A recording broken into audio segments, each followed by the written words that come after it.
প্রাথমিক থেকে উচ্চশিক্ষা পর্যন্ত সিলেবাস পাল্টানোর সময়ের দাবি এ বিষয়ে সরকার কাজ করছে বলে জানিয়েছেন প্রধানমন্ত্রী তারেক রহমান। সকালে ঢাকা বিশ্ববিদ্যালয়ে ইউজিসির জাতীয় কর্মশালায় কথা বলেন তিনি। দেশের বিশ্ববিদ্যালয়গুলোর গবেষণা কার্যক্রম প্রত্যাশিত পর্যায়ে পৌঁছায়নি বলেও মন্তব্য করেন সরকার প্রধান।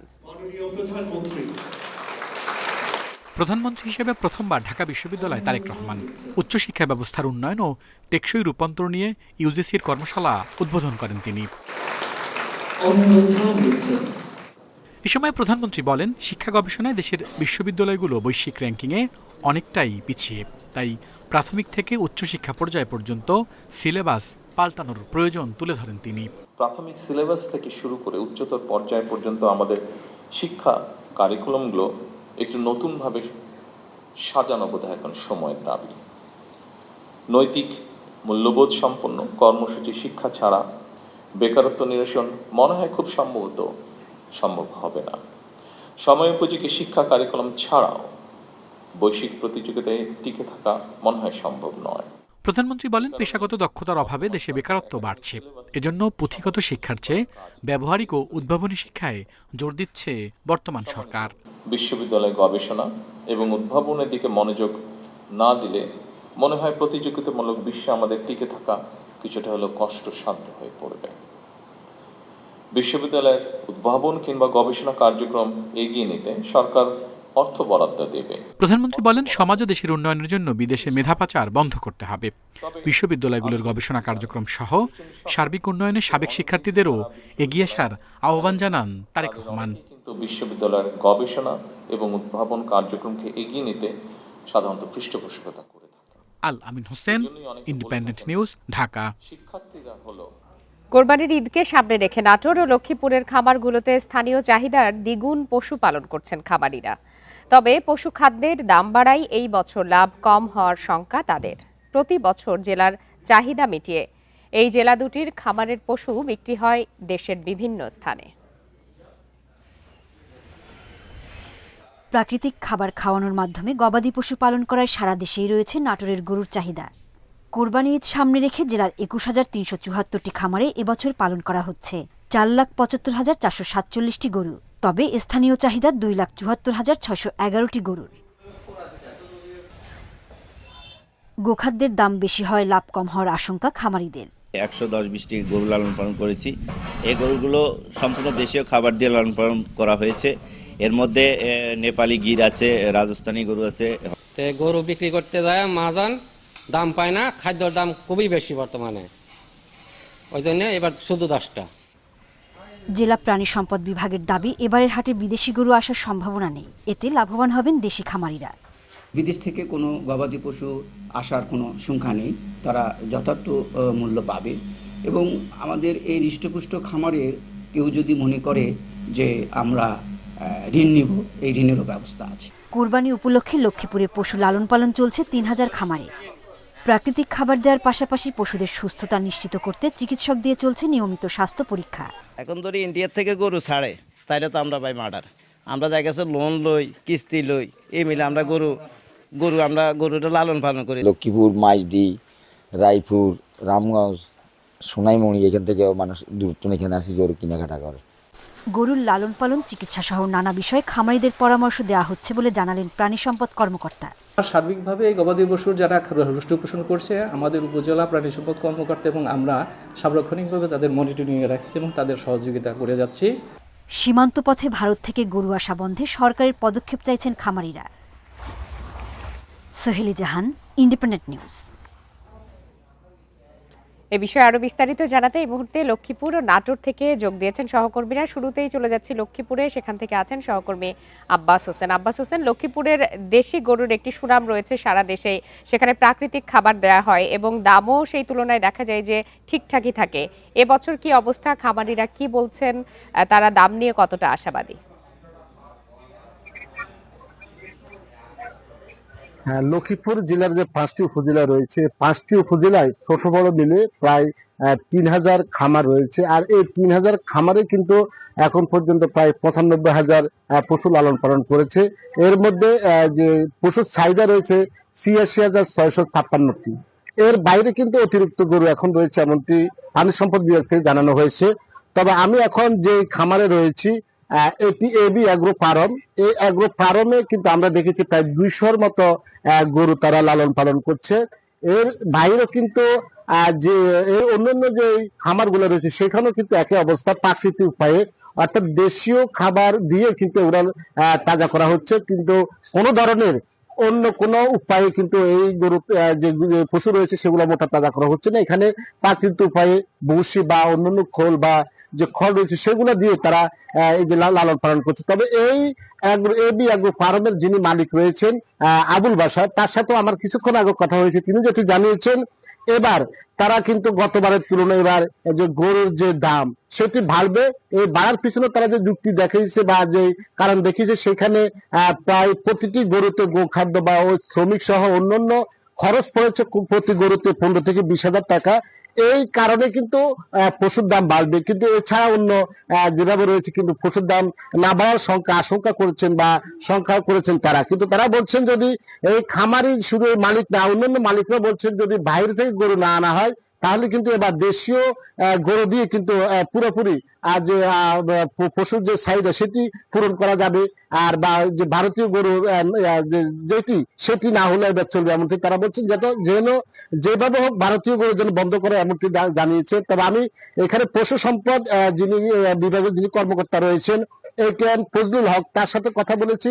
তিনি বলছেন যে এবার পর্যাপ্ত পশু রয়েছে লক্ষ্মীপুরে, এই পশু এই চাহিদা দিয়ে কিন্তু লক্ষ্মীপুরের যে চাহিদা সেটি পূরণ করা হবে। এর মধ্যে আরো উদ্বৃত্ত থাকবে প্রায় 10,000-এর বেশি গরু।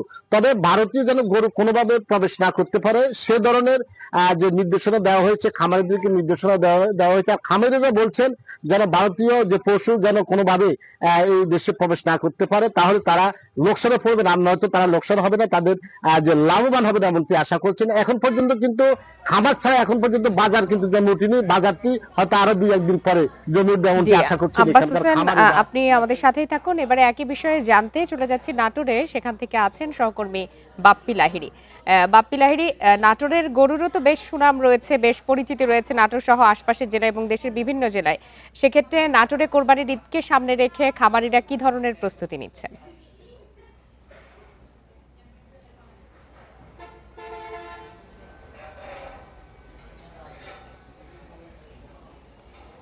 নাটোরে কিন্তু আসলে কোরবানির ঈদ উপলক্ষে যে কোরবানির পশুগুলো মোটাতাজা করা হয়, এই মোটাতাজা করানো কিন্তু একটা বেশ মানে পজিটিভ দিক রয়েছে এখানকার খামারিদের। তারা হচ্ছে যে দেশীয় প্রযুক্তির মাধ্যমে অর্থাৎ ঘাস, খোল, ভুসি, খড় এগুলো খাইয়ে কিন্তু তারা আসলে গরুকে মোটাতাজা করেন। কোনো রকম স্টেরয়েড জাতীয় কোনো ইনজেকশন বা খাবার কিন্তু এখানকার খামারিরা দেয় না, যার কারণে এই নাটোরের গরুর চাহিদা কিন্তু আসলে সারা দেশ জুড়ে রয়েছে। এবারও কিন্তু তার ব্যতিক্রম হয়নি। এবারও কিন্তু আসলে নাটোর থেকে প্রায় 5 লক্ষ গরু কিন্তু আসলে মোটাতাজা করানো হয়েছে।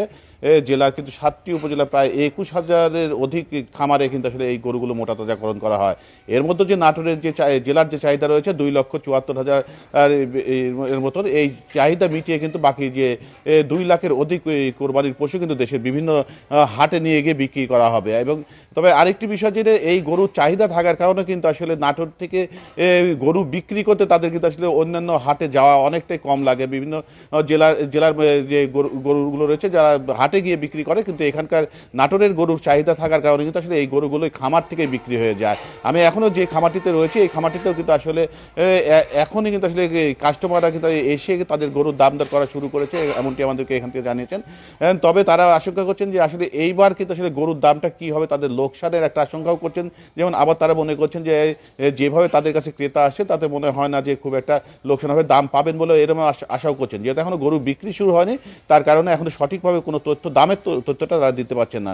তবে একটা জিনিস এরা অভিযোগ করে বলছেন যে এখানে যেহেতু গোখাদ্যর দামটা এবার অনেক বেশি এবং সেই সাথে শ্রমিকের মজুরিটাও বেশি, এই সব মিলিয়ে এইবার কিন্তু অন্যান্য বারের তুলনায় কিন্তু আসলে গরুর দামটা একটু বৃদ্ধি হবে। তো আমরা এখন যেটা দেখেছি যে এখানে যে পরিমাণ গরু রয়েছে এই গরু দিয়ে যে জেলা চাহিদা মিটিয়ে যেরকম অন্যান্য জেলার চাহিদা পূরণ করতে যাবে এখানকার গরুরা, তার বাদেও কিন্তু আসলে বিদেশি গরু অর্থাৎ অবৈধভাবে ভারত থেকে যদি কোনো গরু না আসে তাহলে এখানকার গরু ব্যবসায়ীরা একটা ভালো দাম পাবে বলে আশা করছেন। সেই জন্য তারা সরকারের কাছে একটা আবেদন জানিয়েছেন যেন কোনোভাবে অবৈধ গরু দেশে না ঢুকে এবং যে দেশি খামারিদের যেন বাঁচানো সম্ভব হয় সেদিকে প্রশাসনের নজরদারি করার জন্য একটা দাবি জানিয়েছেন। নাটোর এবং লক্ষ্মীপুর থেকে জানাচ্ছিলেন সহকর্মীরা। শিক্ষকদের পদোন্নতি ও নিয়োগ সহ বিভিন্ন দাবিতে বরিশাল বিশ্ববিদ্যালয়ে দ্বিতীয় দিনের মতো চলছে কমপ্লিট শাটডাউন কর্মসূচি। পাশাপাশি উপাচার্যকে ক্যাম্পাসে অবাঞ্ছিত ঘোষণা করেছেন আন্দোলনরত শিক্ষকরা। শিক্ষকদের অভিযোগ, দীর্ঘদিন ধরে শিক্ষক নিয়োগ প্রক্রিয়া বন্ধ থাকায় তাদের উপর অতিরিক্ত ক্লাসের চাপ বাড়ছে, কিন্তু প্রশাসন বারবার প্রতিশ্রুতি দিয়েও কোনো ব্যবস্থা নেয়নি। দাবি আদায় না হওয়া পর্যন্ত সব ধরনের প্রশাসনিক কাজ থেকে পদত্যাগ সহ সর্বাত্মক অসহযোগ আন্দোলন চালিয়ে যাওয়ার ঘোষণা দেন শিক্ষকরা। এই কর্মসূচির কারণে বিশ্ববিদ্যালয়ের সকল ক্লাস, পরীক্ষা এবং একাডেমিক ও প্রশাসনিক কার্যক্রম পুরোপুরি বন্ধ রয়েছে। আমরা এখনো আগের মতোই আছি, কারণ হচ্ছে আমাদের সাথে এখন পর্যন্ত ঊর্ধ্বতন কেউ যোগাযোগ করেনি। সংকটগুলো দূর করতে হবে, সে সংকট দূর করার পরে সে আইন অনুসারে যারা যোগ্য হবে তাদেরকেই পদোন্নতি দিতে হবে। এখানে কিন্তু আমরা বলছি না যে কাউকে এক্সট্রা প্রিফারেন্স দিতে হবে বা দিতে হবে না। আমাদের অনেকগুলো ব্যাচের ফাইনাল পরীক্ষা চলতেছিল, তারপর ক্লাস পরীক্ষা সবই তখন বন্ধ হয়ে গেছে শাটডাউনের ফলে। তো আমরা অলরেডি অনেকগুলো ব্যাচ 1-2 মাসের সেশন জটে পড়ে গিয়েছি। ক্ষতিগ্রস্ত আমরা হচ্ছি, কারণ আমাদের পরীক্ষা পেছানো হচ্ছে, ক্লাস হচ্ছে না। এ বিষয়ে আরো বিস্তারিত জানাতে এই মুহূর্তে বরিশাল বিশ্ববিদ্যালয় থেকে যোগ দিয়েছেন সহকর্মী আল আমিন। আল আমিন, বরিশাল বিশ্ববিদ্যালয়ে শাটডাউন কর্মসূচি চলছে, যেটি কিনা কমপ্লিট শাটডাউন কর্মসূচি। এই বিশ্ববিদ্যালয় স্থাপনের পর থেকেই কিছুদিন পরপরই কোনো না কোনো কারণে এই ধরনের কর্মসূচি হয়, শিক্ষকরা না হলে শিক্ষার্থীরা দিয়ে থাকেন। এই সমস্যা এতদিনেও কেন সমাধান হয়নি? এর পেছনে কোনো কারণ রয়েছে কিনা?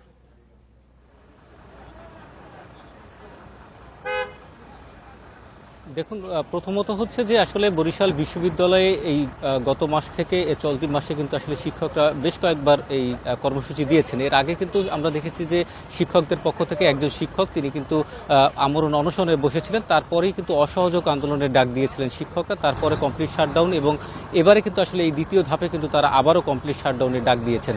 সেক্ষেত্রে দেখা যাচ্ছে যে আসলে বরিশাল বিশ্ববিদ্যালয়ে যারা শিক্ষক রয়েছেন, 60 জন শিক্ষক রয়েছেন, তারা বলছেন যে তারা বিভিন্ন সময় গত 2 বছর ধরে তাদের এই যে পদোন্নতি সেটি আটকে রয়েছে, এবং বরিশাল বিশ্ববিদ্যালয়ের যে নিজস্ব যে নীতিমালা রয়েছে সেই নীতিমালার আলোকেই তারা এখানকার যে তাদের যে পদোন্নতি সেই পদোন্নতির দাবি তারা করেছেন। তবে সম্প্রতি বরিশাল বিশ্ববিদ্যালয়ের উপাচার্য তিনি বলেছেন যে আসলে ইউজিসি থেকে তাদেরকে একটি নীতিমালা দেওয়া হয়েছে, সেই নীতিমালার আলোকেই যারা পদোন্নতি পাবেন তাদেরকে সেই নীতিমালা অনুসরণ করেই পদোন্নতি নিতে হবে। সেক্ষেত্রেই কিন্তু আসলে এই জটিলতার সৃষ্টি হয়েছে।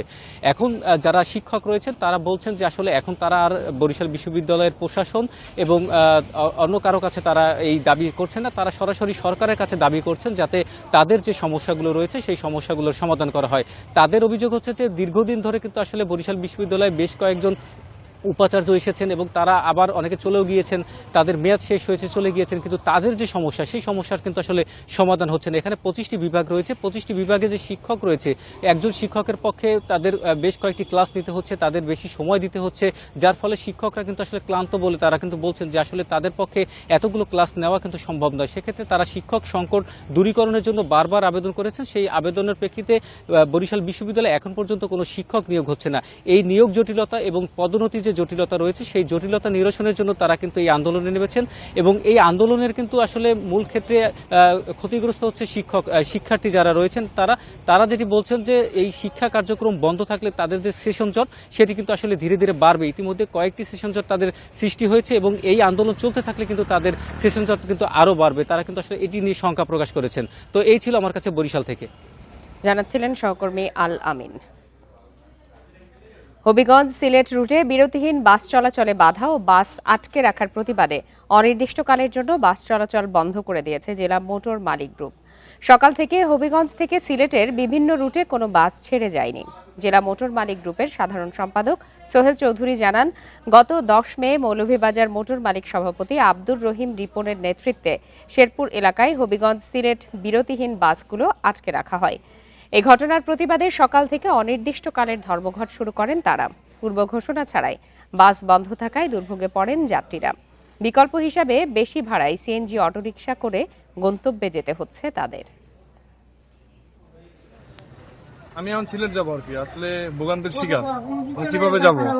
মাধবপুরে যাওয়ার জন্য, কিন্তু এখানে তো ভাই কোনো গাড়ি ঘোড়া কোনো কিছুই নাই। আব্দুর রহমান রিপন সাহেব মৌলভীবাজারের মালিক সমিতির সভাপতি, উনি আমাদের গাড়িগুলি 10 তারিখে আটক করে দিয়েছেন এবং আমাদের শ্রমিকদেরকে বেধড়ক মারধর করেছেন এবং গাড়িগুলি ভাঙচুর করেছেন। এরই প্রেক্ষিতে আমরা আন্দোলন সংগ্রামের দিকে যাচ্ছি এবং আজকে সকল গাড়ি আমাদের বন্ধ আছে। বিগত সরকার দেশের সম্পদকে অবহেলা করে জ্বালানি খাতকে আমদানি নির্ভর করেছিল বলে মন্তব্য করেছেন বিদ্যুৎ, জ্বালানি ও খনিজ সম্পদ মন্ত্রী ইকবাল হাসান মাহমুদ টুকু। সকালে দিনাজপুরের বড় পুকুরিয়া কয়লা খনিতে অংশীজনদের সাথে বৈঠক শেষে সাংবাদিকদের তিনি এ কথা বলেন। ইকবাল হাসান মাহমুদ টুকু জানান, সবাইকে সাথে নিয়ে দেশের সম্পদ আহরণ করে তা জাতীয় উন্নয়নে কাজে লাগানোর লক্ষ্যে সরকার কাজ করছে। মন্ত্রী বলেন, দেশের উন্নয়নের জন্য জ্বালানি অপরিহার্য, তাই বিদেশ থেকে আমদানির বদলে নিজস্ব খনিজ সম্পদ আহরণ ও ব্যবহারের উপর জোর দিচ্ছে বর্তমান সরকার। পরিদর্শনকালে সমাজ কল্যাণ মন্ত্রী AZM জাহিদ হোসেন এবং জ্বালানি প্রতিমন্ত্রী অনিন্দ ইসলাম অমিত সহ স্থানীয় সংসদ সদস্যরা উপস্থিত ছিলেন। চট্টগ্রামে প্লাস্টিক বর্জ্য সংগ্রহ ও পুনঃ ব্যবস্থাপনায় ইউনিলিভার, চসিক ও ইপসার ত্রিপক্ষীয় প্রকল্পের আওতায় গত 2 বছরে 32,000 টনের বেশি প্লাস্টিক বর্জ্য সংগ্রহ করা হয়েছে। সোমবার দুপুরে নগরীর একটি হোটেলে এই প্রকল্পের মেয়াদ আরও 2 বছর বাড়াতে অংশীদারিত্ব নবায়ন অনুষ্ঠানের আয়োজন করা হয়। প্রকল্প সংশ্লিষ্টরা জানান, সংগৃহীত বর্জ্যের 70% ফ্লেক্সিবল প্লাস্টিক। এই উদ্যোগকে সফল করতে ইতোমধ্যে 3,000 পরিচ্ছন্নতা কর্মী ও 220 জন স্ক্র্যাপ ক্রেতাকে প্রশিক্ষণ এবং নিরাপত্তা সামগ্রী দেওয়া হয়েছে।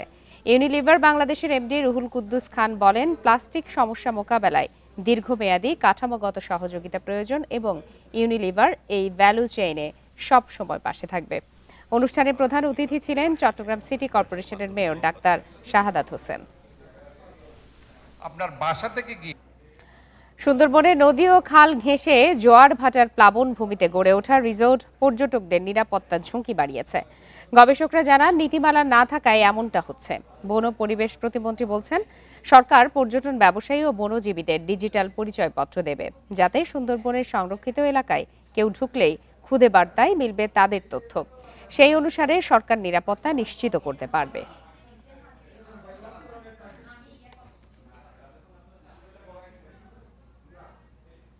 আর এই ছিল আজকের সমগ্র বাংলাদেশে। ইন্ডিপেন্ডেন্ট টেলিভিশনের সব খবরের আরো বিস্তারিত জানতে চোখ রাখুন ফেসবুক, ইউটিউব আর এক্সে। আমন্ত্রণ আমাদের পরের আয়োজনে।